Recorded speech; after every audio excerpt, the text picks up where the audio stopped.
Hey guys, as always, thanks for stopping by the Appalachia Bees. Got a lot of fun for you today. I got a hot three. All three of these are important. I'm going to burn right through them. You're going to walk away better informed. And I think the third one, the third point, it's only short. It's very short, but I think it's enough to get you thinking for this evening. So really kind of some food for thought, and I think it's something that the left does much better than we do. Much, much better.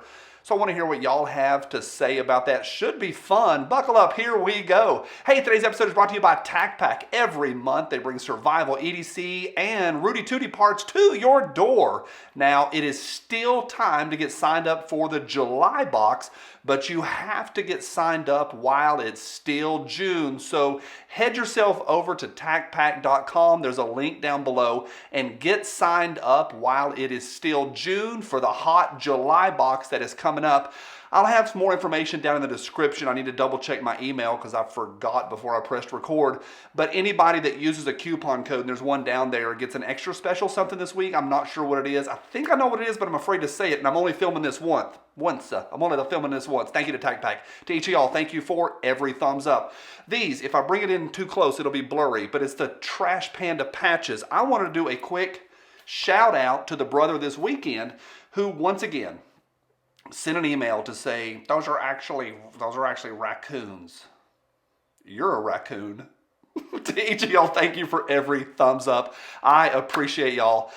On location here, other Appalachia bees. I know the sound may be a little wonky because it's all just like bare walls, but we'll see. Maybe it'll be, we'll see. If you're hearing funky things, bear with me. I'll be over in just a few minutes. I got three, a hotta three for you, a hotta three. Johnny, check your emails before you do your advertisements. Hot three. I'm doing it in one take. All right, up first, Ted Cruz over the weekend said he really likes this Chipman nomination because it gives pro-Rudy Tooty Democrats a chance to prove it. Ooh, I like that. That's almost like some schoolyard stuff. Oh yeah? Prove it. Line in the sand. We've had a lot of great discussions on this channel. Can you vote for the child sniffer and call yourself pro-2A? And I've had friends hit me. I had a good friend, a YouTuber, somebody that I trust and value as a friend, hit me the other day and he told me why I was wrong. And we had a great conversation about it. And it's okay. He can think that. I know I'm right in my humble but accurate attitude. He said that, yeah, like it's a bigger picture. Like he understands that there are some nuances with some people. But Ted Cruz is just saying, all right, prove it. Prove it with Chipman. Let's not talk about the child sniffer. Chipman, go. It's pretty good. Next. All right, this is fun. It's also scary. If anything that we're battling right now in 2021, it's big tech and the algorithms and algorithmic biases. And it's bad. People are being stifled and people are being controlled, and big tech is censoring exactly what we say. They're censoring what they want. That's truth. That is inarguable. Over the weekend, and it happened, I think it happened Friday morning, MailChimp. And if you don't know this, email marketing is huge. Like, it should be about a third of your marketing. It's a big deal. And MailChimp put the axe on the Babylon Bee. Babylon Bee is a large organization, large, totally, completely canceled them, suspended their account. Their words were harmful information. And it was kind of fun. The CEO, Seth, you don't mess with people that have this big a voice and that are this creative. The CEO, Seth Dillon, he made a post on Twitter and said, hey, we would love to email all of our folks to say, hey, we got clipped by MailChimp. Except we got clipped by MailChimp and now we can't talk to our people. 40 minutes later, it only took 40 minutes. This stuff happens fast. 40 minutes later, MailChimp came back and said, hey, it was an automated thing. It was an accident. They offered nothing of value information. They said, no, please come back. Babylon Bee said no. So they tried to censor Babylon Bee, and Babylon Bee has kicked them to the curb. That's a big, big loss for MailChimp. Interesting. Finally, the third one, and I think this is the one I want you to maybe think about this evening and maybe talk to somebody about it. See what you think.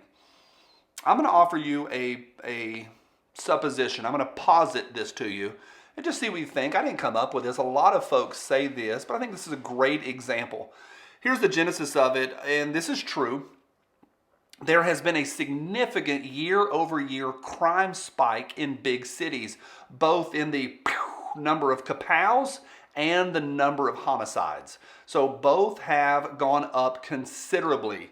This is overall big city numbers, but the total number of just PALs, 53% year over year. That is a major swing. When you have that large of swing in statistics, either the instrument that you're measuring with is messed up, invalid, or something significant has happened. Defund the you-know-who. Maybe it's something significant. And then also the homicide rate is up 13% in big cities. And the actual what made the news wasn't that. It was AOC's response to it. And she said, that's just hysteria. Just wiped it off the books with the word, that's just right-wing hysteria. It's just hysteria. Just hysteria. Now, the article is fun because who's more fun to make fun of than her? Well, the child sniffer, he's fun. But she's pretty fun, like pretty good. Like what she says is fallible. What she says is laughable. What she says is not grounded in reality. What she says is not grounded in statistics or ration or reason. It's not grounded in reality at all, like none. So it's fun. So that on one level it's fun, but let's go a little higher. It's pretty masterful because, and this is my point that I want to just give to you and see what you think. The left, they can drive the narrative so much better than anyone else can. Just bam, that's just hysteria.